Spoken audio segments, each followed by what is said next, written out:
ఉండిన ఆశలను అనుసరించి ప్రవర్తింపక మిమ్మును పిలిచిన వాడు పరిశుద్ధుడై ఉన్న ప్రకారము మీరును సమస్త ప్రవర్తన యందు పరిశుద్ధులై ఉండుడి. ఆమేన్.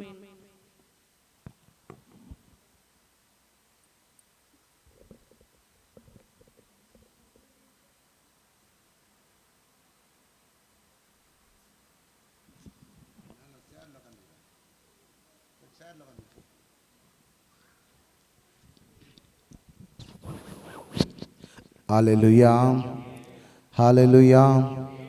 ஆண்டவரும் உலக இரட்சகருமாய் இயேசு கிறிஸ்துவின் நாமத்தினாலே கர்த்தருடைய பிள்ளைகளை நான் வாழ்த்துகிறேன். கிருபையும் சமாதானம் உங்களுக்கு பெருக கடவது. கூடியிருக்கிற பெரியர்கள் ஊழியர்களை நான் கனப்படுத்துகிறேன். இந்த நாளிலும் தேவ சமூகத்தில் துதிக்கும்படியாய் ஜெபிக்கும்படியாய் கர்த்தர் நமக்கு இரக்கத்தை காண்பித்தார். அவரோடு சற்று நேரம் உறவாடுகிற அந்த சிலாக்கியத்தை, அவரோடு நாமும் தேவனை பாடி மகிமைப்படுத்துகிற அந்த சிலாக்கியத்தை ஈவை தேவன் நமக்கு கொடுத்தார். ஈடுபட்ட ஈவு கிடைக்காமல் எத்தனையோ மக்கள் கண்ணீரிலும் கவலையிலும் வேதனையிலும் துக்கத்திலும் இருக்கிற குடும்பங்களை நாம் பார்க்கிறோம். ஆனால் தேவன் நம் மீது வைத்த கிருபை அவ்வளவு பெரிய கிருபை. அதற்காக நாம் கர்த்தரை நன்றி செலுத்த வேண்டும். இப்பொழுதும் நாம் வாசித்த வேத பகுதியிலே பரிசுத்த ஆவியானவர் நம்மோடு பேசும்படியாக கண்களை மூடி கர்த்தரை நோக்கி பார்ப்போம். நல்ல பிதாவே, உம்மை நன்றியோடு துதிக்கிறோம், உம்மை சோசரிக்கிறோம், உம்மை மகிமைப்படுத்துகிறோம், உம்மை கனப்படுத்துகிறோம். மனுஷன் அப்பத்தினாலே மாத்திரமல்ல, தேவனுடைய வாயிலிருந்து புறப்படுகிற ஒவ்வொரு வார்த்தையிலும் மனுஷன் பிழைப்பான் என்று எழுதியிருக்கிறதே என்று எங்களுக்கு ஞாபகப்படுத்துகிற தெய்வம். இப்பொழுதும் வார்த்தை அனுப்பி எங்கள் ஆவி ஆத்துமா சரீரம் பிழைக்கும்படியாய், ஒரு புதிய பலனை பெற்றுக்கொள்ளும்படியாய், ஒரு புதிய மகிமையை பெற்றுக்கொள்ளும்படியாய், ஒரு புதிய பரிசுத்தத்தை பெற்றுக்கொள்ளும்படியாய், ஒரு புதிய ஆவியின் வரங்களை பெற்றுக்கொள்ளும்படியாய் கர்த்தர் எங்களோடு இடைப்படுவீராக. பரிசுத்த ஆவியானவர் எங்களோடு பேசுவீராக. ஒரு மனுஷனுடைய சத்தத்தை கேட்பதற்கோ மனுஷனுடைய வார்த்தைகளை கேட்பதற்கோ நாங்கள் கூடி வரவில்லை. என் ராஜாதி ராஜாவாகி உம்முடைய வார்த்தைகளை கேட்கும்படியாய் வந்திருக்கிறோம் ஆண்டவரே. கர்த்தர் எங்களோடு பேசுங்க ஆண்டவரே. நாங்கள் கேட்கட்டும், அது எங்களுக்கு பிரயோஜனமாய் இருக்கட்டும், அதன்படி நடக்க எங்கள் அருள் செய்யட்டும். இயேசு கிறிஸ்து மூலம் ஜெபிக்கிறோம் பிதாவே, ஆமேன், ஆமேன். அன்புக்குரிய கர்த்தருடைய பிள்ளைகளே, நாம் தியானித்துக் கொண்டு வருகிற பரிசுத்தமாக்குகிற தேவன். ஆதியாகமம் 2:3 ஓய்வு நாளை ஆசீர்வதித்து பரிசுத்தமாக்கின தேவன்.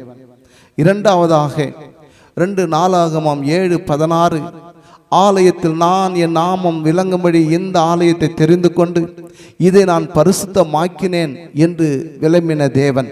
இந்த நாளிலும் அவர் எந்த காரியத்தை நமக்கு கற்றுக் கொடுக்கிறார் என்று நாம் வேதத்தில் வாசித்தால் 1 பேதுருவின் புஸ்தகம் 1:15 சொல்லுகிறது, உங்களை அழைத்தவர் பரிசுத்தராய் இருக்கிறது போல நீங்களும் உங்கள் நடக்கைகள் எல்லாவற்றிலேயும் பரிசுத்தராயிருங்கள். தேவனாகிய கர்த்தர் இன்றைக்கு ஓய்வு நாளை பரிசுத்தமாக்கின தேவன், ஆலயத்தை பரிசுத்தமாக்கின தேவன். கூடி வந்திருக்கிற கர்த்தருடைய பிள்ளைகளாகிய உன்னையும் என்னையும் அவர் பரிசுத்தமாக்குகிற தெய்வமாயிருக்கிறார்.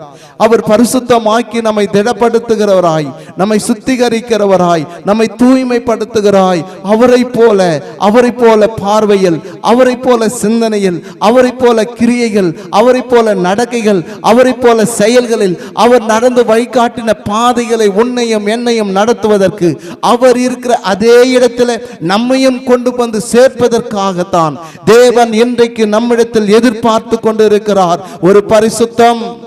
ஒரு பரிசுத்தம் தேவராஜ கர்த்தரிடத்திலிருந்து அதே பரிசுத்தம் இன்றைக்கு கர்த்தருடைய பிள்ளைகளாகிய நம்மிடத்தில் ஆண்டவர் எதிர்நோக்கி கொண்டிருக்கிறார். கர்த்தர் நம்மிடத்தில் அந்த பரிசுத்தத்தை எதிர்நோக்கி கொண்டிருக்கிறார். ஏன் அந்த பரிசுத்தம் என்ன செய்கிறதாம்? 13 சொல்லுகிறது, ஆகையால் நீங்கள் உங்கள் மனதில் அறையை கட்டிக்கொண்டு தெளிந்த புத்தியுள்ளவர்களாய் இருந்து இயேசு கிறிஸ்து வெளிப்படும் போது உங்களுக்கு அருளப்படும் கிருபையின் மேல் பூரண நம்பிக்கையுள்ளவர்களாயிருங்கள். அப்ப இயேசு கிறிஸ்து ஒரு நாளில் வெளிப்பட போகிறார். அவர் வெளிப்படுகிற போகிற பொழுது நமக்கு அந்த பூரண கிருபையை நீயும் நானும் பெற்றுக்கொள்ள வேண்டும். அந்த பூரண கிருபையை நீயும் நானும் பெற்றுக்கொள்வதற்கு தான் இன்றைக்கு பரிசுத்த ஆவியானவர் நம் உள்ளங்களிலே புதுப்பிக்கும்படியாக, அந்த பரிசுத்தாருடைய அனுக்கிரகத்தை புதுப்பிக்கும்படியாக, பரிசுத்தாருடைய ஏவுதல் சிந்தனையை புதுப்பிக்கும்படியாக இன்றைக்கு கர்த்தர் நம்மோடு பேசிக் கொண்டிருக்கிறார். அந்த பரிசுத்தத்தை தேவன் விரும்புகிறார். அவரை போல ஒரு பரிசுத்தம் வேதம் சொல்லுகிறது, நான் பரிசுத்தர் ஆகையால் நீங்களும் பரிசுத்தராயிருங்கள். நான் பரிசுத்தர். உன்னையும் என்னையும் உண்டாக்கின சர்வ வல்லமையுள்ள தேவனாகிய கர்த்தர் பரிசுத்தர்.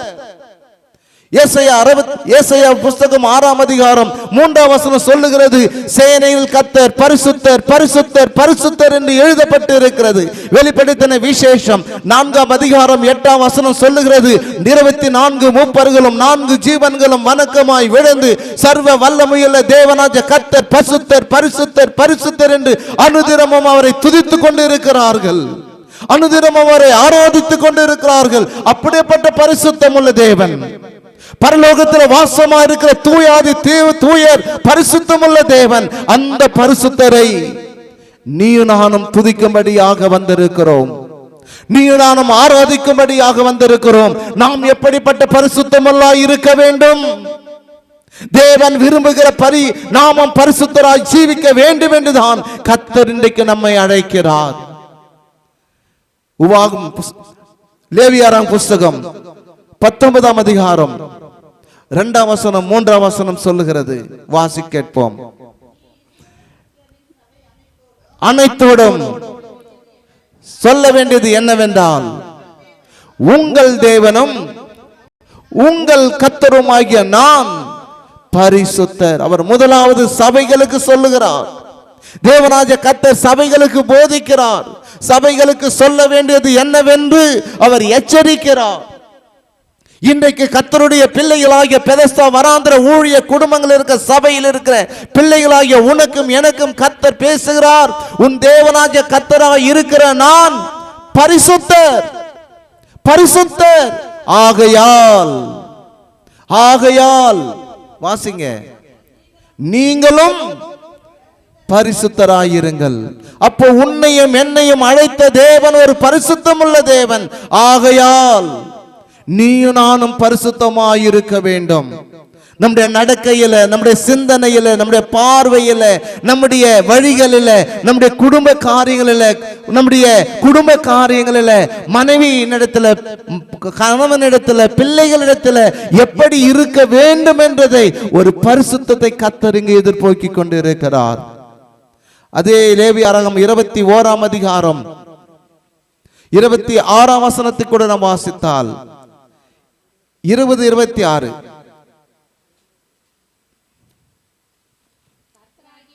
கர்த்தராகிய நான் பரிசுத்தராய் இருப்பதினாலே நீங்களும் எனக்கேற்ற பரிசுத்தவான்களாய் இருப்பீர்களாக. இங்கும் கர்த்தர் சொல்கிறார், நான் பரிசுத்தராய் இருக்கிறபடியினால்.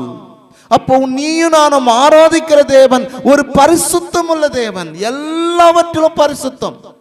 அவர் செய்கிற செயலில் ஒரு பரிசுத்தம், நடந்த நடக்கையில் ஒரு பரிசுத்தம், அற்புதங்களை செய்வதில் ஒரு பரிசுத்தம், ஜனங்களுக்கு போஜனம் கொடுப்பதில் ஒரு பரிசுத்தம். எல்லாவற்றையும் அவர் மரணத்திலும் ஒரு பரிசுத்தம், அவர் உயிர்த்தெழுதலும் ஒரு பரிசுத்தம், அவர் பிறப்பதிலும் ஒரு பரிசுத்தம். இப்படி பரிசுத்தம் உள்ள தேவன் சொல்லுகிறார், நான் பரிசுத்தராய் இருக்கிறபடியினால் நீங்களும் எனக்கேற்ற பரிசுத்தவான்களாய் இருப்பீர்களாக. அதுதான் தேவன் எதிர்பார்க்கிறார். நீயும் நான் இந்த உலகத்தை சேர்ந்தவர்களாய் இருந்து உலகத்தில் வாழ்ந்து கொண்டவர்களாய் இருந்தாலும் உலகத்தை சேர்ந்தவர்கள் அல்ல, பரலோக ராஜ்யத்துக்குரியவர்கள்.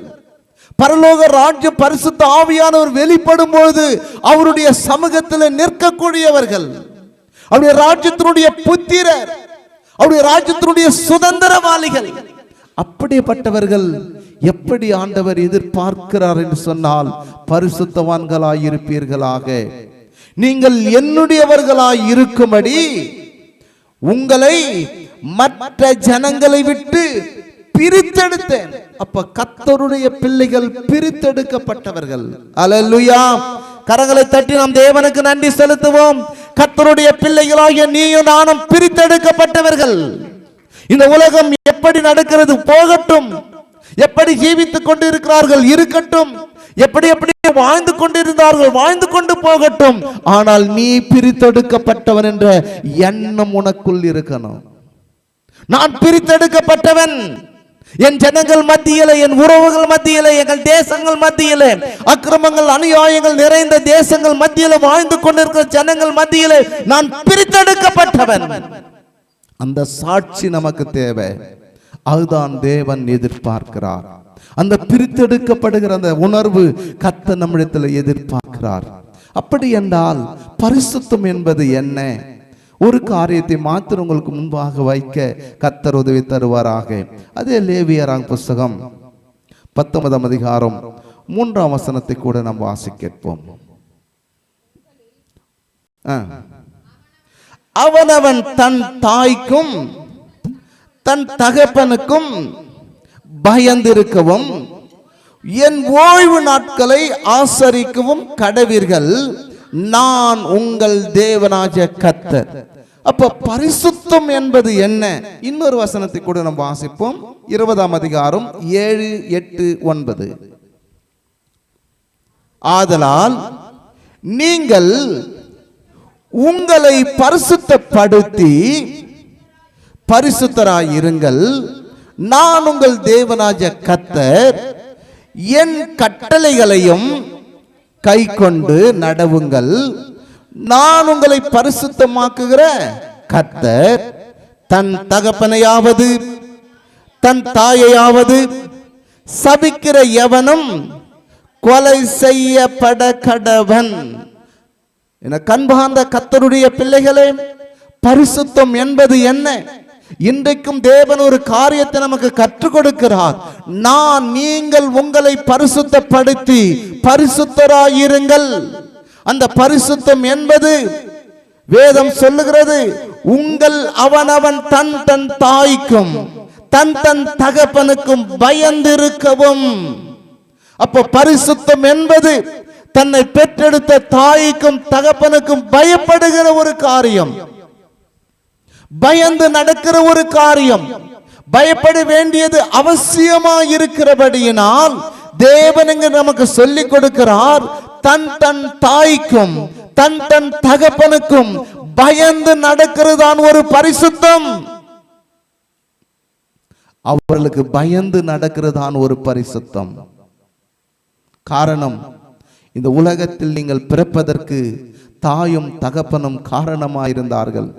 கர்த்தரது அனுகூலமாய் இருந்தாலும் அதற்கு ஒரு கருவி பயன்படுகிறது. நீயும் நான் இந்த உலகத்தில் பிறப்பதற்கு ஒரு கருவி பயன்படுகிறது. அந்த கருவியாகத்தான் தேவன் தாயும் தகப்பனையும் இந்த உலகத்தில் நமக்கு கொடுத்திருந்தார். ஒருவேளை தகப்பன் இருந்தாலும் தாயால் இல்லாவிட்டாலும் எனக்கு அன்பார்ந்த கர்த்தருடைய பிள்ளைகளே, அவர்களுக்கு செலுத்த வேண்டிய கனத்தை செலுத்த வேண்டும் என்றுதான் வேதம் நமக்கு எச்சரிப்பு சொல்லுகிறது. அப்ப தாய்க்கும் தகப்பனுக்கும் நீயும் நானும் பயப்படுகிறதான் கர்த்தருக்கு பரிசுத்தமாய் இருக்கிறோம் என்பது அர்த்தம். சின்ன வயசுல 5 வயது வரையிலும் எல்லாம் எங்க அப்பா பாப்பாரு, எங்க அம்மா தான்.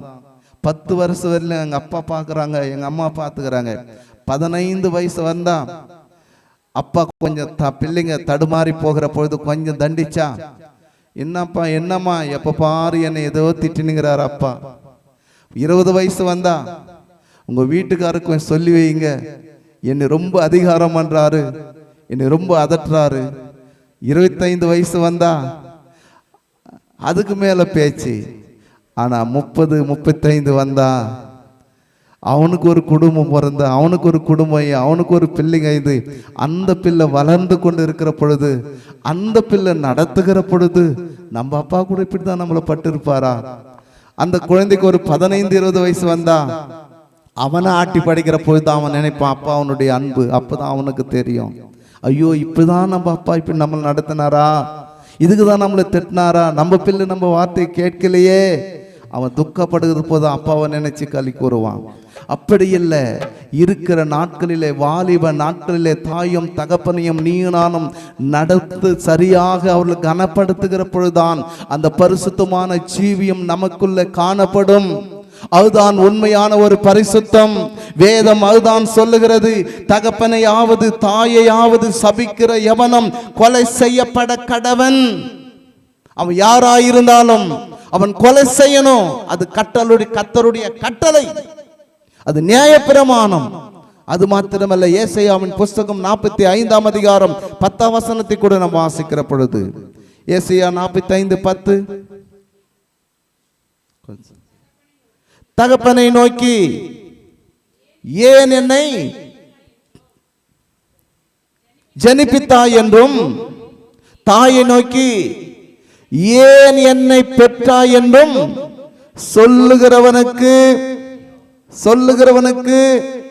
சத்தமே இல்லையே. சின்ன பிள்ளைங்க கவனிங்க, அப்பா அம்மா இருக்கிற பிள்ளைங்க கவனிங்க. ஏன் என்னை பெற்றாய், ஏன் எனக்கு இந்த செய்யல, அதை செய்யல, இந்த வாங்கி கொடுக்கல, அது வாங்கி கொடுக்கல. அவங்க எல்லாம் எப்படி இருக்கிறாங்க, இதெல்லாம் எப்படி இருக்காங்க, அவங்க ட்ரெஸ்ஸை பாரு, இவங்க ட்ரெஸ்ஸை பாரு, எனக்கு இந்த செய்யல, ஏன் என்ன பெத்தீங்க அப்படின்றவங்களுக்கு ஐயோ ஐயோ. அப்பா அம்மா வார்த்தை கீப்ப இல்லைன்னா கூட ஐயோ. லக்கி குட்டி பார்க்கறான் தாத்தாவை. அது வேதம் சொல்லுது. ஏன் என்ன பெத்த, எனக்கு இந்த காரியத்தை செய்யலையே, அது கூட ஐயோ. ஆகையால் தான் அப்போஸ்தலன் பவுல் சொல்றாரு எபேசியர் 6:1-2-3, பிள்ளைகளே கர்த்தருக்குள் உங்கள் பெற்றோருக்கு கீழ்ப்படியுங்கள், இது நியாயம். அதுதான் நியாயம். அவளை கேள்வி கேட்பதோ, முரட்டுத்தனம் பண்ணுவதோ, அவளுக்கு தொல்லை பண்ணுவதோ, கஷ்டம் பண்ணுவதோ, சிரமமாக்குவதோ, வேதனைப்படுத்துவதோ அல்ல. பிள்ளைகள் ஏன் ஆண்டவர் கொடுக்கிறார் என்று சொன்னால், ஒரு குடும்பம் மகிழ்ச்சியான குடும்பமாய் இருப்பதற்காகத்தான். மகிழ்ச்சியோட சமாதானமாய் சந்தோஷமாய் அன்பாய் ஒருவருக்கொருவர் அன்பை பகிர்ந்து கொண்டு, ஒருவருக்கொருவர் உறவை பகிர்ந்து கொண்டு, அந்த பாசத்தை பகிர்ந்து கொண்டு, அந்த அன்பை பகிர்ந்து கொண்டு வாழ்வது ஒரு குடும்பம்.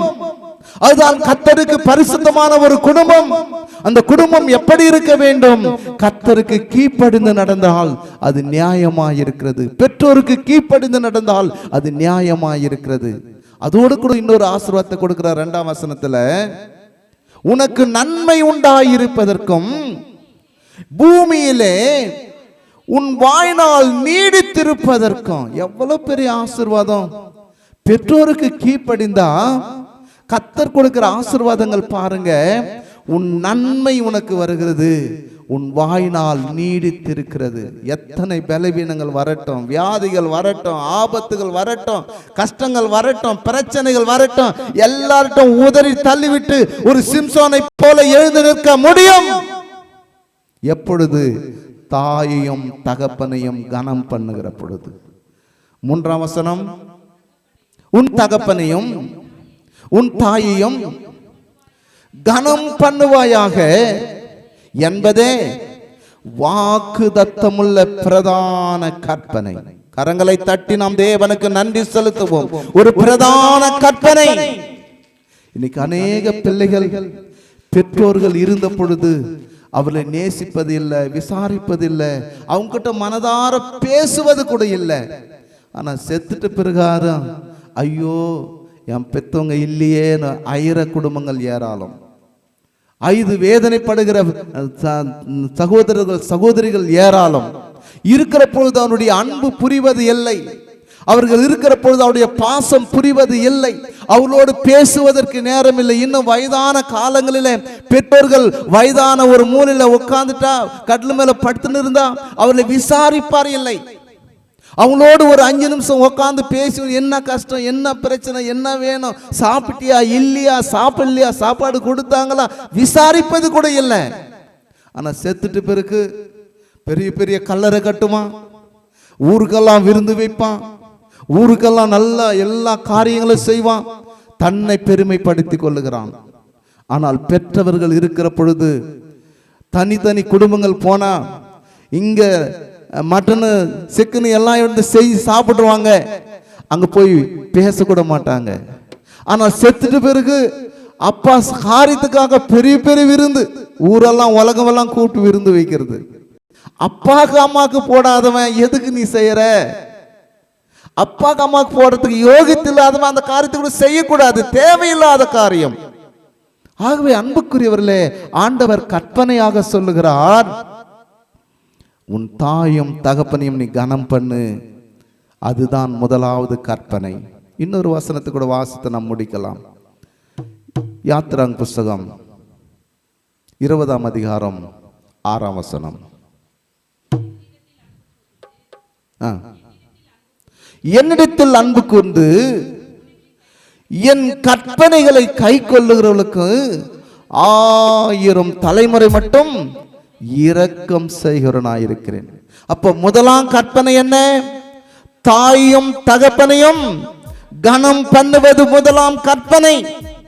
இந்த கற்பனை நீ கரெக்டா செஞ்சிட்டனா 1000 தலைமுறை, 1000 தலைமுறை. யோசித்து பாருங்க, நம்மெல்லாம் இருக்கிறது 3 தலைமுறை 4 தலைமுறை இருக்கிறதே கஷ்டம். ஆனால் ஆண்டவருடைய கிருபை நம்முடைய சந்ததிகளை, நம்முடைய பிள்ளைகளுடைய பிள்ளைகளை, சந்ததிகளை தலைமுறை தலைமுறை தலைமுறையாக அவர் வர்த்திக்க பண்ணுகிறார், அவர் ஆசீர்வதிக்கிறார் இருக்கிறார், நினைவு கூறுகிறார் இருக்கிறார். அதுக்கு அஸ்திபாரமே தாயும் தகப்பனும் தான். ஆகவே இந்த பரிசுத்த நாளிலே பரிசுத்தராய் அழைத்த அழைப்பு, உடைய தாயும் தகப்பனையும் நேசிக்க வேண்டும், கனப்படுத்த வேண்டும், கொடுக்க வேண்டிய கனத்தை கட்டாயம் கொடுக்கணும். அப்படி கொடுக்கலன்னா உனக்கு ஐயோ என்று சொல்லி வேதம் சொல்லுது. இன்னும் நீதிமொழிகள் புஸ்தகத்தில் கூட வாசிக்கிற 30:17 வசனம் சொல்லுகிறது, தாயை நோக்கி இது அதுன்னு சொல்றவனே கண்கள் காகத்தினுடைய நதியினுடைய காகங்கள் கண்களை பிடுங்குன்னு சொல்லுது. அப்படி இல்லாதபடி நீ பரிசுத்தவான் என்பதை வெளிப்படுத்துவதற்கு உன்னுடைய தாயையும் தகப்பனையும் கனம் பண்ணுவதற்கு முந்திக்கொள். கர்த்தர் உன் வாய் நாட்களை நீடித்திருக்க பண்ணுகிறார். உன் சந்ததிகள் ஆசீர்வதிக்கப்படும். 1000 தலைமுறை மட்டும் உன் சந்ததிகள் ஆசீர்வதற்கு கர்த்தர் அனுகூலம் செய்வாராக. ஆமென்.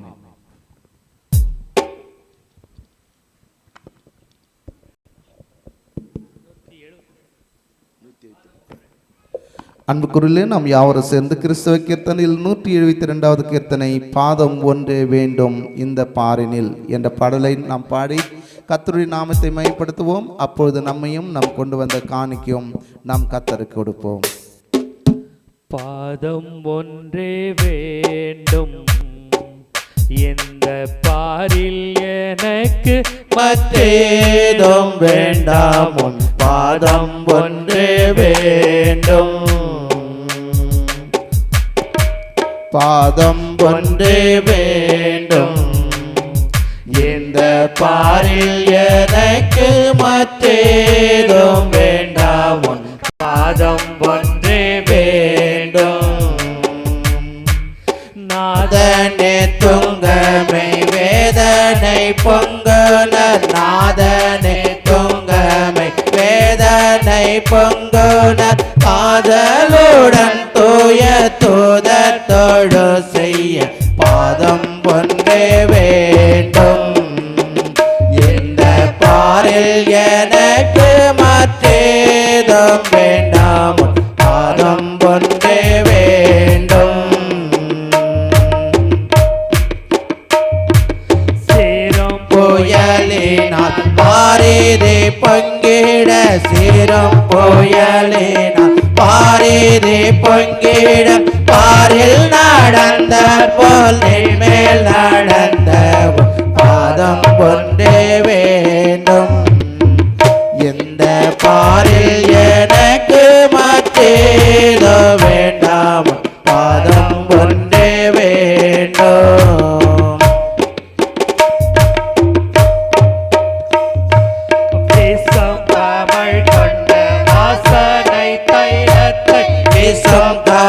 கொண்ட வாசனை தைலத்தை ஆசையுடன் மாறி பூசி பணிந்த பாதம் ஒன்றே வேண்டும். இந்த பாரில் எனக்கு மற்றேதோ வேண்டாம், பாதம் ஒன்றே வேண்டும்.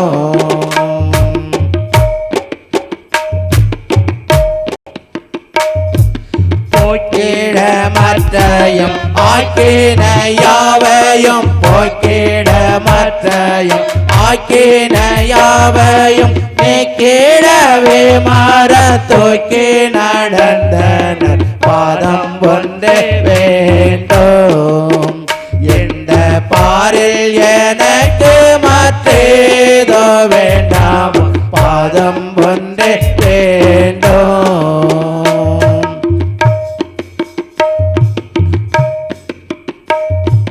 பாதம் அடைந்தவர் ஆதரவாய் பெற பாதம் அடைந்தவர் ஆதரவாய் பெற சாதமாருள் இயேசுநாதனே என்றும் பாதம் ஒன்றே வேண்டும் எந்த பாரில் எனக்கு மற்றேதோ வேண்டாம் பாதம் ஒன்றே வேண்டும் பாதம் ஒன்றே வேண்டும் எந்த பாரில் எனக்கு மற்றேதோ வேண்டாம் பாதம் ஒன்றே வேண்டும்.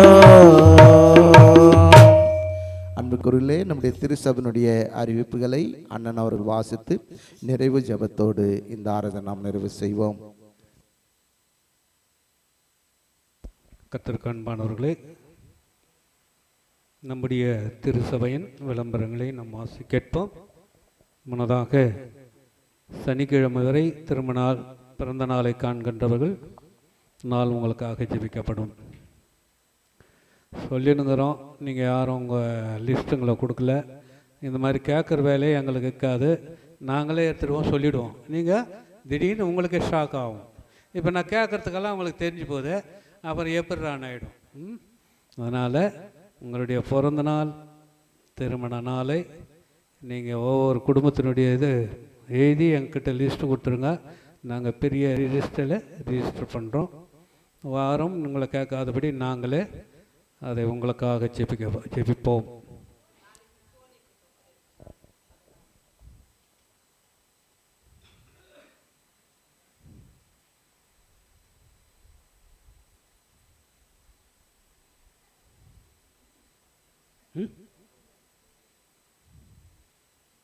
ஏஞ்சலா,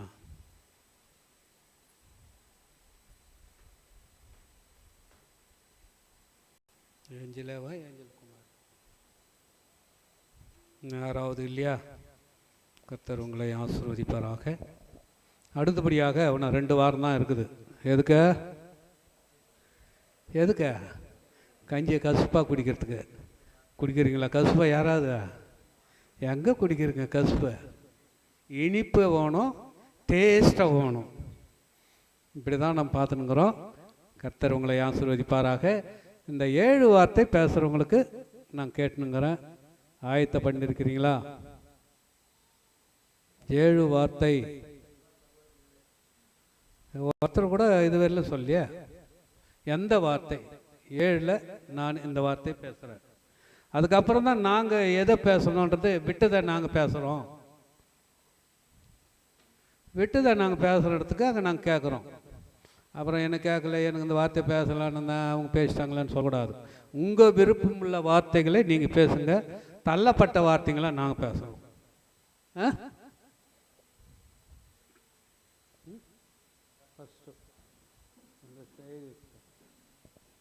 அடுத்தது என்ன, இப்போத்துலேருந்து எடுத்துக்கினீங்களன்னா சில உருக்கமான வார்த்தைகளை கொஞ்சம் எடுத்துக்கின்னு அது ஷார்ட்டாக எடுக்கிறதுக்கு கூட நல்லாயிருக்கும். ஏன்னா 15 நிமிஷம் ஒரு ஆளுக்கு, அந்த அளவுக்கு நீங்கள் அந்த வார்த்தைகளை எடுத்துக்கங்க. 15 நிமிஷம். யாரு நீமா?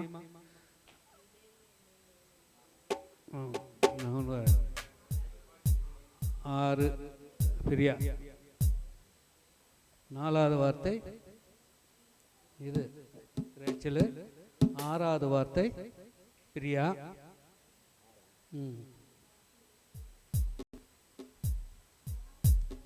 2 5 இருக்குது.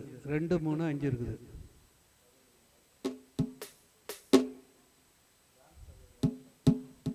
ஏன்னா சல்லன் ஆகிட்டுக்குதா? ஒரு வேளை எங்கள் அம்மா கால் வாங்கி அங்கே இருக்கிறாங்களே, நான் எப்படி பேசுறதுன்னு ஆண்டவரை பற்றி பேசுறதுன்னு நீ இதை பற்றி பேசு, அவர் அதை பற்றி அங்கே பேசுகிறாரு.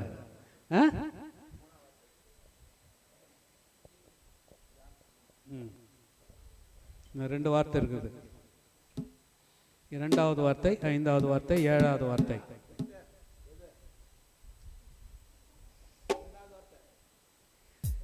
ஐயா, தேவ வார்த்தைலாம் புளிப்பாயிடுச்சு, உலக வார்த்தை இனிப்பயினுக்குது.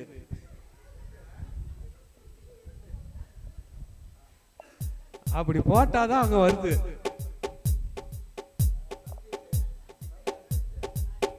யாரு?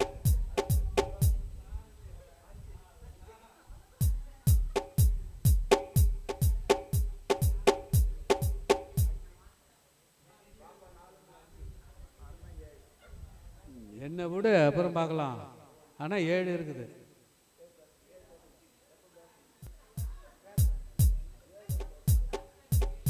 எந்த வார்த்தை லாஸ்ட் எப்பவுமே அங்கேயும் இங்கே அந்த 7 எண்ணுக்கே வந்துடுது. பேசிட்டோம். அவர் பேசிட்டோம். நம்ம மற்றவங்களுக்கு முக்கியத்துவம்.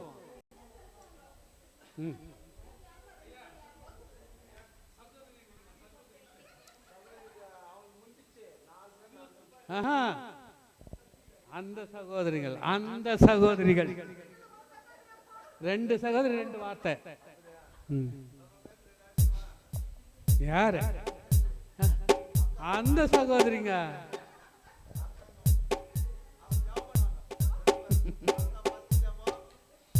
என்ன பண்ணீங்களோ தெரியாது, சொல்லிட்டு இருக்குது. யார் வார்த்தைக்கு பண்ணணுங்கிறாங்களோ பண்ணணும், அதெல்லாம் நடக்காது. அந்த வார்த்தை எல்லாம் இங்க பேசக்கூடாது. ஏன் வராது போகுது?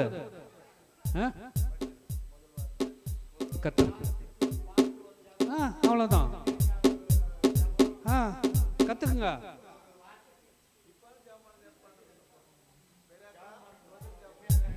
கத்திரக்கண்பார்களே, இங்கே 7 வார்த்தைகளை பேசுவார்கள். நாங்கள் வாசிக்கிறோம். அவங்க அந்தந்த வார்த்தைக்கு 15 நிமிடம் உங்களுக்கு கொடுக்கப்படும். 15 நிமிடத்துக்கு எவ்வளோ ஒரு வார்த்தைகள் நீங்கள் எடுத்துக்கொள்ளுமோ பைபிளில் எடுத்துக்கொண்டு நீங்கள் பேசுங்க. கர்த்தர் உங்களை ஆசீர்வதிப்பாராக. முதல் வார்த்தை மீனா, 2வது வார்த்தை விக்டர், 3வது வார்த்தை ஜான்சி, 4வது வார்த்தை ரேச்சல், 5வது வார்த்தை அதிசயன், 6வது வார்த்தை பிரியா, 7வது வார்த்தை ஜெரட். இவங்க உங்கள் வார்த்தைகளை ஞாபகம் வைத்து நீங்கள் அதை சரி பண்ணி கொள்ளும்படி, வார்த்தைகளை பேசும்படி. அதுக்கு என்ன இருக்குது? ஆண்டவருடைய வார்த்தை. ஒரு குடும்பத்தில் 7 பேர் இருக்கிறாங்கன்னா 7 பேரும் பேசலாம் அந்த வார்த்தைங்களை. அதுக்கு யாருக்கு தடை கிடையாது. ஆனால் அன்னைக்கு ஒரு ப்ரோக்ராம் இருக்கும், சிலுவையை சுமக்கிற ப்ரோக்ராம் இருக்கும். அந்த ப்ரோக்ராமுக்கு அதுக்கு தான் அங்கே தேடினுங்கிறோம். சிலுவையில் அங்கே அறையப்பட்டிருப்பாங்க, அங்கே வார்த்தை சொல்லுவாங்க. அந்த வார்த்தை கொண்டு நீங்கள் பேசணும். புரியுதா? நான் சொல்றது புரியுதா? சிலுவையில் இயேசுசாமி அடிச்சிடுறாங்க, அறிஞ்சிட்டு நிற்கிறாரு. அவர் தானே பேசுறாரு. ஒரு வார்த்தை அவர் பேசுறாருல, அந்த வார்த்தை அங்க சொல்லும் போது அந்த வார்த்தையை கொண்டு நீங்க பேசணும். புரியலையா? ஒன்னும் பிதாவே இவர்களை மன்னியன்னு சொன்னார் ஆண்டவர். ஆண்டவர் தானே சொன்னாரு, அவர் தானே சொன்னாரு. அவர் அங்க சிலுவையில் இருந்து சொல்லுவாரு. இப்ப நானே கூட சிலுவையில் ஆடுறேன்னு வச்சுக்க, நானும் சிலுவையில் நின்று இருப்பேன். சிலுவையில் நின்று இருக்கும்போது அந்த வார்த்தையே நான் சொல்லுவேன். ஆண்டவர் என்ன சொன்னாரோ அந்த வார்த்தையை சொல்லுவோம். அந்த வார்த்தையை சொல்லும் போது அந்த வார்த்தைக்கு அர்த்தத்தை நீங்க சொல்லணும்.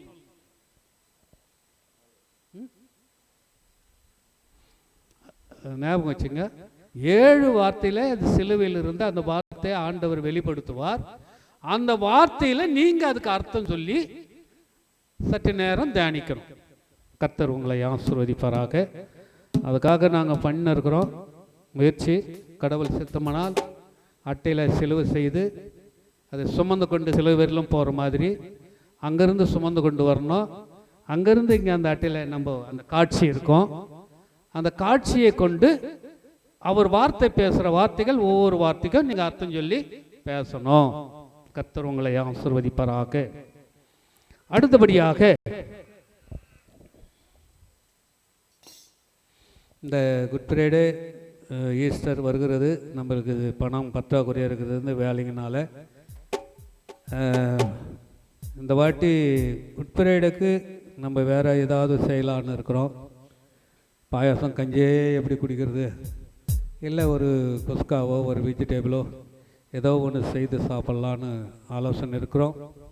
கர்த்தருடைய சித்தம் எதுவோ அன்றைக்கி என்ன ஆண்டவர் சித்தம் கொண்டு உங்களுக்கு கொடுக்க சித்தம் கொண்டு இருக்கிறாரோ அது நடக்கும். கர்த்தர் உங்களை ஆசீர்வதிப்பாராக. பிறந்த நாளை காண்பவர்கள் நாங்கள் இங்கே காண்போம். 16/3 இந்த மாதம் சோனியா அவர்கள் பிறந்த நாள். கர்த்தர் இத்தனை ஆண்டுகள் அந்த பிள்ளையை காற்று ஒரு கணவனை கொடுத்து அவர் பாதுகாத்து வந்தார். இன்னும் ஒரு குழந்தை ஆண்டவர் கொடுக்கவில்லை. அதற்காக அநேக தரம் ஜெபித்திருக்கிறோம். ஆனாலும் ஆண்டவருடைய சித்தம் எதுவோ அதை கொடுத்து அந்த குழந்தையோட அந்த பிள்ளை தாயும் பிறந்த நாளை காண்பார்கள் என்று தேவனிடம் விசுவாசிக்கிறோம். அதற்காக நாம் ஜெபிப்போம். தேவன் அந்த ஜெபத்துக்கு பதில் கொடுக்கிறவராக இருக்கிறார். ஆண்டவர் வந்து பல ஆண்டுகள் காற்று இந்த 16ஆம் தேதி பிறந்த நாளை காண்கின்ற சோனி அவர்களை வாழ்த்துவாராக. நாமும் அந்த பிள்ளையை வாழ்த்துகிறோம். 19ஆம் தேதி இந்த மாதம் ஏஞ்சல் அவர்கள் பிறந்த நாள். சந்தோஷனுடைய மகள் ஏஞ்சல் அந்த பிள்ளைக்கு பிறந்த நாள். ஆண்டவர் ஒரு கணவனை கொடுத்து அந்த பிள்ளை கூட குழந்தை இல்லாத சூழ்நிலை வாழ்ந்து கொண்டிருக்கிறது. அதற்காக கூட நாம் மன்றாடி இருக்கிறோம். ஆனால் ஆண்டவருடைய சித்தம் எதுவோ அதுதான். நம்ம என்ன மன்றாடினாலும் என்ன கெஞ்சினாலும் அவருடைய முடிவு ஒரு குறிக்கோள் இருக்கிறது. அதன்படிதான் ஆண்டவர் அங்கே செய்வார். நாம் ஜெபித்து கொண்டிருக்கலாம். கொடுப்பது செய்வது தேவனுடைய சித்தம். அந்த பிள்ளையை கூட இத்தனை ஆண்டுகள் காத்திருக்கிறார், அரவணைத்திருக்கிறார். எத்தனையோ பிரச்சனைகள் இருக்கிறது, எத்தனையோ போராட்டங்கள் இருக்கிறது. ஆனாலும் என் தேவன் எல்லாத்தையும் நீக்கி இந்த ஆண்டு பிறந்த நாளை காண்கின்ற பிள்ளைக்கு ஒரு மகிழ்ச்சியும் ஒரு சந்தோஷத்தையும் ஆண்டவர் கொடுப்பார். தேவன் வந்து அந்த 19ஆம் தேதி ஏஞ்சலை ஆசீர்வதிப்பார், வாழ்த்துவார். நாமும் அந்த பிள்ளையை சபையாக சேர்த்து வாழ்த்துகிறோம். கர்த்தர் அவர்களை ஆசீர்வதித்து பெருகச் செய்வாராக. தேவனுக்கென்று காணிக்கை செலுத்தவர்களை நாம் ஆசி கேட்போம். சாம் சுதா அவர்கள் தேவனுக்கென்று 200 ரூபாய். ஜெகரியா கல்யாணி கிருஷ்ணாவரம் அவர்கள் தேவனுக்கென்று 500 ரூபாய் காணி கொடுத்துருக்குறாங்க. அவர்களுக்கு கால் வலி முட்டி வலி இருக்கிறது. அதற்காக இங்கே மேரி அவர்களுக்கு இந்த கால்வலினால் அவங்க காணி கொடுத்துருக்குறாங்க. கர்த்தத்தாமே மட்டும் சுகம் கொடுத்த தேவன் இனியும் பூரண சுகம் கொடுத்து நல்ல நடந்து தேவனை மகிமைப்படுத்த வேண்டும் என்று சொல்லி அவர்கள் காணிக்கை எடுத்துக்கிறாங்க. அவங்க தாயார், சிறிய தாயார். கர்த்தர் அவர்களை ஆசீர்வதித்து பெருகச் செய்வாராக. சவுந்தர் மேரி அவர்கள் தேவனுக்கென்று 1000 ரூபாய் காணி கொடுத்துருக்குறாங்க. பங்கஜக்கா அவர்கள் தேவனுக்கென்று 100 ரூபாய் காணி கொடுத்துருக்குறாங்க. கர்த்தத்தாமே அவர்கள் கொடுத்த கரங்களையும் கையின் பிராஸ்தையும் ஆசீர்வதித்து காப்பாராக. நாம் ஜெபித்து தேவ ஆசீர்வதித்து பெற்று கடந்து செல்வோம். ஸ்தோத்திர ஆண்டவரே, ஸ்தோத்திர ஆண்டவரே, ஸ்தோத்திரம் ஸ்தோத்திரம் ஸ்தோத்திரம். துதிக்கிறோம் போற்றுகிறோம் வணங்குகிறோம். அப்பா, இந்த ஓய்வினால் ஆராதனையிலே என் தேவனே உன் நாமத்தை மகிமைப்படுத்த வந்திருக்கிறோம். நீர் செய்த நன்மைகளை ஆண்டவர் சொல்லி உமக்கு நன்றி சொல்ல நாங்கள் வந்திருக்கிறோம். எத்தனையோ நன்மைகள் எங்கள் வாழ்வில் செய்தீரே, நாங்கள் எப்படி நன்றி சொல்வோம்? ஆண்டவரே, நன்றி சொல்ல வார்த்தை இல்லப்பா. நாங்கள் மறந்து வாழ்ந்தாலும் நீ மறக்காமல் நினைக்கிற என் தேவன். நாங்கள் உன்னை விட்டு தூரம் போனாலும் எங்களை நெருங்கி வந்து அரவணைக்கிற தேவன் நீங்க. எங்களுக்கு ஒன்றும் இல்லாவிட்டாலும் எங்களுக்கு காகம் மூலமாக சில மனிதர்கள் மூலமாக உணவு கொடுத்து பராமரிக்கிற என் தேவன் நீங்க ஆண்டவரே. உம்மை போல தெய்வம் இந்த உலகத்தில் இல்லையே, உம்மை போல தெய்வம் இந்த உலகத்தில் இல்லையே. நீர் வேணும் எங்களுக்கு ஆண்டவரே, நீர் வேணும் என் குடும்பங்களுக்கு ஆண்டவரே, நீர் வேணும் எங்க பிள்ளைகளுக்கு அப்பா, நீர் வேணும் எங்கள் வாழ்க்கைக்கு ஆண்டவரே. நீர் இல்லாத வாழ்வு எங்களுக்கு ஒரு வாழ்வா சுவாமி. எங்களுக்கு வாழ்வே கிடையாது ஆண்டவரே. உம்மை துதிக்கிறோம், போற்றுகிறோம், வணங்குகிறோம். ஆமாப்பா. என் தேவனுடைய கிருபையினாலே இத்தனை ஆண்டுகள் வாழ்ந்தோம். என்னுடைய ஆண்டவருடைய சித்தத்தினாலே நாங்கள் சில காலம் சந்தோஷமா இருந்திருக்கலாம், சில காலம் துயரப்பட்டிருக்கலாம். இது வாழ்க்கையிலே ஒரு மனிதனுடைய வாழ்க்கைக்கு ஏற்ற ஒரு வாழ்க்கை. ஆனால் ஒரே சமமான வாழ்க்கை யாருக்குமே இந்த உலகத்தில் இருந்ததில்லை. ஏற்ற தாழ்வுனுடைய வாழ்க்கை தான். குடும்பத்தில் ஒரு மகிழ்ச்சி, ஒரு சந்தோஷம், ஒரு துயரம் எல்லாமே இருந்தாதான் அந்த குடும்பத்திற்கு ஒரு அழகு என்று வேதம் கூட சொல்லுகிறது. ஆமா ஆண்டவரே, இப்படிதான் எங்களுடைய வாழ்க்கையிலே நாங்கள் வாழ்ந்து கொண்டிருக்கிறோம். சில நேரம் துயரப்படுகிறோம், சில நேரம் மகிழ்ச்சியா இருக்கிறோம், சில நேரம் கஷ்டப்படுகிறோம், சில நேரம் சந்தோஷப்படுகிறோம். ஆண்டவருடைய கிருபையினாலே எல்லாம் நாங்கள் வாழ்ந்து ஜீவிக்க எங்களை பரலோகத்தில் இருந்து கண்ணோக்கி பார்க்கிற தேவன் நீங்க ஆண்டவரே. உம்மை நன்றியோடு துதிக்கிறோம், ஸ்தோத்திரிக்கிறோம். இன்றைக்கு ஆண்டவரே, மனிதனுடைய வாழ்க்கையிலே அவர்களுடைய பாடுகள்ல என்ன துயரத்தோடு இன்றைக்கு வந்திருந்தாலும் தேவன் அந்த எண்ணங்களை நீ கண்ணோக்கி பார்த்து அவர்களுடைய வேண்டுதலை நீ நினைத்து என் தேவன் ஆசீர்வதித்து நல்லா அனுப்பும்படி நாங்கள் செபிக்கிறோம். இன்றைக்கு சரீரத்திலே பல வியாதிகள் இருக்கிறதா? மனிதனுடைய வாழ்க்கையிலே எல்லாருக்கும் வியாதிகள். யாருமே நிம்மதி இல்லாத சரீரம், சுகத்தோட இல்லாத வாழ்க்கையில யாரும் வாழலப்பா. எல்லாருக்கும் ஒரு வியாதி இருக்கிறது. சில பேருக்கு முட்டி வலி இருக்கிறது, சில பேருக்கு ஆண்டவர தலைவலி இருக்கிறது, சில பேருக்கு சரீரத்தில் பலவீனம் இருக்கிறது, சில பேர் கை வலி இருக்கிறது, சில பேருக்கு சுகர் இருக்கிறது, சில பேருக்கு பிபி இருக்கிறது, சில பேருக்கு பல கொள்ள நோய் இருக்கிறது. ஆனாலும் என் தேவன் எல்லாத்தையும் அந்த பரிசுத்த ரத்தத்திலே, அந்த சிலுவையிலே, கோர சிலுவையிலே சுமந்து எங்கள் பாவங்களை நீ ஏற்றுக்கொண்டு எங்களுக்கு சுகப்படுத்தீரே, எங்களுக்கு வாழ்வு கொடுத்தீரே, எங்களை அரவணைத்தீரே, எங்களை தாங்கினீரே. ஆமென். கைவிடாமல் காத்து வருகிற தெய்வமே உமக்கு நன்றி, கோடி நன்றி, கோடி நன்றி. நன்றி. எல்லாருக்கும் ஒரு நன்மை செய்து அவர்களுக்கு அதிலிருந்து விடுதலை கொடுக்கும்படி உன் பாதத்திலே நாங்கள் மன்றாடுகிறோம் சுவாமி. குடும்ப பிரச்சனைகள், சண்டைகள், சச்சுறுகள், கடன் பிரச்சனை, வாழ்க்கையில நிம்மதி இல்லை, சந்தோஷம் இல்லை, எல்லாமே என் தேவனுக்கு தெரியும். ஆனாலும் என் தேவன் குடும்பங்கள்ல அந்த பிரச்சனைகளை நீக்கி ஒரு சமாதானத்தை கொடுத்து அதை பாதுகாக்கும்படி நாங்கள் செபிக்கிறோம் தகப்பனே. இன்றைக்கு கடத்தினால் அல்லாடி கொண்டிருக்கிற குடும்பங்களை என் தேவன் நினைத்து அதிலிருந்து விடுதலை கொடுத்து பரத்திலிருந்து உதவிகளை அனுப்பும்படி நாங்கள் செபிக்கிறோம். இயேசுவே, எங்கள் சகோதர குடும்பங்கள் எல்லாம் நினைக்கும்படி நான் செபிக்கிறேன். தேவனை துதிக்கிற குடும்பங்களாய் மாற்றும்படி நான் செபிக்கிறேன். பெதஸ்தா வனாந்தர குடும்பங்களை நினைக்கும்படி நான் செபிக்கிறேன். இங்க வந்திருக்கிற ஒவ்வொருவரையும் வெறுமையாய் போகக்கூடாது, அவர்கள் வெறுமை கண்ணீரோட போகக்கூடாது, அவர்கள் மகிழ்ச்சியா செல்லணும். என் தேவன் எனக்கு நல்ல ஆரோக்கியம் கொடுத்து, எனக்கு நல் வாழ்வு கொடுத்து, எனக்கு உணவு கொடுத்து, எனக்கு உடை கொடுத்து, என் குடும்பத்திலே ஒரு மகிழ்ச்சியாய் வைத்திருக்கிறார் என்று சந்தோஷத்தோடு மகிழ்ச்சியோடு என் தேவன் நீர் அனுப்பும்படி நாங்கள் அனுப்புகிறோம். சபை ஊழியரை நினைக்கும்படி நாங்கள் செபிக்கிறோம். கர்த்தாவே, நேற்று மனிதனிடத்திலே நாங்கள் மன்றாடினோம். இந்த கை வலி, சில கால் வலி பாதிப்பில் இருக்கிற அந்த ஊழியர் மகனை நினைக்கும்படி நான் செபிக்கிறேன். உன் வல்லமை இறங்கி தொடட்டும். உமக்கென்று தேவ வார்த்தைகளை அநேகருக்கு கொடுக்கிற ஒரு மகன், அநேக வியாதிகளுக்கு ஜெபிக்கிற மகன், அநேகருக்கு பாடுகளுக்கு ஜெபிக்கிற மகன், அவர்களுக்கு நீர் ஆண்டவர் சுகத்தையும் பலத்தையும் ஆரோக்கியத்தையும் நீர் கொடுக்க வேண்டும். நீர் பாதுகாத்துக் கொள்ள வேண்டும். அந்த குடும்பத்தை ஆசீர்வதிக்க வேண்டும். நீர் தொட்டதும் இப்பொழுதே எந்த இடத்துல வலி இருக்கிறதோ இயேசுவின் நாமத்தினாலே அது கரைந்து போகும். நாங்கள் விசுவாசிக்கிறோம் தகப்பனே. பிறந்த நாளை காண்கின்ற பிள்ளைகளை உன் பாதத்தில் வைக்கிறேன் ஆண்டவரே. 16ஆம் தேதி சோனி மகள் பிறந்த நாள் வருகிறது. தேவனே, இத்தனை ஆண்டுகள் காற்றீர் ஆண்டவர், கணவனை கொடுத்திருக்கிறீர், பிள்ளை ஆண்டவரே ஸ்தோத்திரம், அவர்களை கொஞ்சம் மகிழ்ச்சியா வைத்திருக்கிறீர். ஆனாலும் ஒரு வேதனை, ஒரு சோதனை, எங்களுக்கும் பெற்றோர்களுக்கும் ஒரு வேதனை. அந்த மகளுக்கு பிள்ளை கொடுக்கவில்லை, ஏன் என்று நாங்கள் கேட்கிறதுக்கு தகுதி இல்லை. ஆனாலும் உன் சித்தத்தின்படி நீ சொல்லி இருக்கிற உன் சன்னதி இந்த பூமியிலே இருக்கும், நிலைத்திருக்கும் என்று சொல்லி இருக்கிறீங்க. நீ வாக்கு மாறாத தேவன்.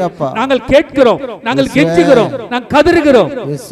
ஆனாலும் ஆண்டவர் அதை நினைப்பீராக, அந்த நாளை கொடுப்பீராக, அந்த கழுதை ஆண்டவரே அந்த கர்ப்பத்தை கடாட்சித்து ஒரு குழந்தை பாக்கியத்தை அந்த பிள்ளைக்கு கொடுப்பீராக. ஆமா ஆண்டவரே, கொடுங்கப்பா. நீர் அந்த பிள்ளைக்கு துணை புரியும்படி நாங்கள் செபிக்கிறோம். நீர் பிள்ளை வந்து ஆண்டவரை சென்னை பட்டதற்கு அந்த மகளை வாழ்த்தும்படி நாங்கள் செபிக்கிறோம். நாங்களும் அந்த பிறந்த நாளை வாழ்த்துகிறோம். அதே போல 19ஆம் தேதி ஆண்டவரே, ஏஞ்சல் மகள் ஆண்டவரே பிறந்த நாளை காண்கின்ற பிள்ளையை நினைக்கும்படி நான் செபிக்கிறேன். எவ்வளவு ஒரு கண்ணீர், எவ்வளவு ஒரு வேதனை, எவ்வளவு ஒரு துயரங்கள் சகித்துக் கொண்டிருக்கிற பிள்ளை, வேதனையோட வாழ்ந்து கொண்டிருக்கிற பிள்ளை. ஒரு பக்கம் குழந்தை இல்லையே, ஒரு பக்கம் கணவனிட பிரச்சனை இருந்தாலும், ஆனாலும் என் தேவன் எனக்கு ஏன் இந்த பாடுகளை வைத்தார் என்று கலங்கி கொண்டிருக்கலாம், வேதனைப்பட்டு கொண்டிருக்கலாம். ஆனாலும் என் தேவன் சொன்னார், நான் உன் தேவன், உன்னோடு இருப்பேன், உன் கண்ணீரை துடைப்பேன், உன் வேதனையை போக்குவேன், உன் வேண்டுதலை நான் நிறைவேற்றுவேன் என்று ஆண்டவர் சொன்ன வார்த்தை அந்த பிள்ளைக்கு நிறைவேற்றி கொடுத்து, அந்த குழந்தை வாக்கியத்தை கொடுத்து, ஆண்டவர் அந்த பிள்ளைக்கு ஒரு மகிழ்ச்சியும் ஒரு சமாதானத்தையும், அந்த குடும்பத்திலே தாய் தகப்பனுக்கு ஒரு மகிழ்ச்சியும் ஒரு சந்தோஷத்தையும் கொடுக்கும்படி கண்ணீரோடு உன் பாதத்தில் நாங்கள் மன்றாடுகிறோம். நீ செய்கிற தேவன், கேட்டதை கொடுக்கிற தேவன், விசுவாசத்தோட நம்பிக்கையோட நீ எதை கேட்டாலும் நான் கொடுப்பேன் என்று வாக்கு சொன்ன தேவன், வாக்கு மாறாதவர், என் தேவன் வாக்கு மாறாதவர். கொடுப்பீர் கொடுப்பீர் கொடுப்பீர். இந்த பெதசா வனாந்தரத்திலிருந்து அந்த பிள்ளைகளுக்காக நாங்கள் கதறுகிறோம். நீ கொடுக்க வேண்டும். காணிக்கை கொடுத்தவர்களை ஒவ்வொருவரையும் பாதத்தில் அர்ப்பணிக்கிறேன். அவர்கள் ஒன்று கொடுத்திருந்தாலும் அந்த காணிக்கைகளை என் தேவன் ஏற்றுக்கொண்டு ஆசீர்வதிக்கும்படி நான் செபிக்கிறேன். ஆண்டவரே, மேரிக்கா ஆண்டவரே இம்மட்டும் சுகம் கொடுத்த தேவன் இன்னும் நல்ல சுகத்தை கொடுத்து ஆண்டவரை மகிமைப்படுத்துகிற குடும்பமாய் மாற்றுங்க.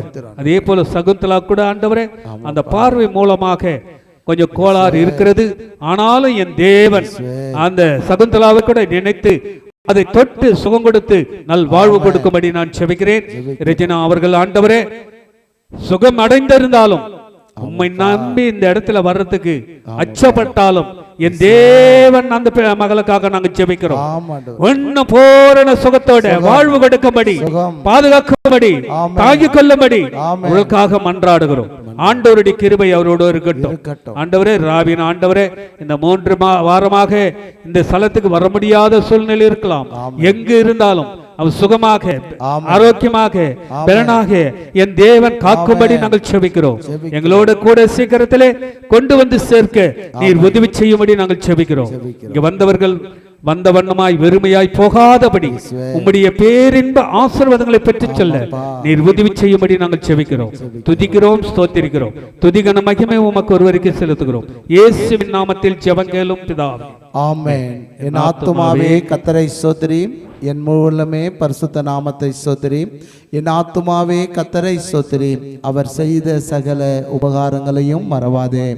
ஆமென். நமது கர்த்தராகிய இயேசு கிறிஸ்துவினுடைய கிருபையும் பிதாவாகிய தேவனுடைய அன்பும் தூய ஆவியானுடைய அன்பின் ஐக்கியமும் ஆசீர்வாதமும் சமாதானமும் சந்தோஷம் நிறைவான வாழ்வோடும் நாம் அனைவரோடும் மிக சிறப்பாக இந்த வாரம் பிறந்த நாள் காண்கின்ற அருமையான பிள்ளைகளோடும் கர்த்தருக்கென்று காணிக்கை கொடுத்த குடும்பங்களோடும் நாம் ஏறெடுத்த எல்லா ஜெப விண்ணப்பங்களோடும் ஆண்டுடைய கிருபை நிலைத்திருப்பதாக. ஆமென். ஹல்லேலூயா, ஹல்லேலூயா, ஹல்லேலூயா. கர்த்தர் உங்களை ஆசீர்வதித்து சமாதானத்தோடு அனுப்புவாராக. ஆமென்.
உங்களை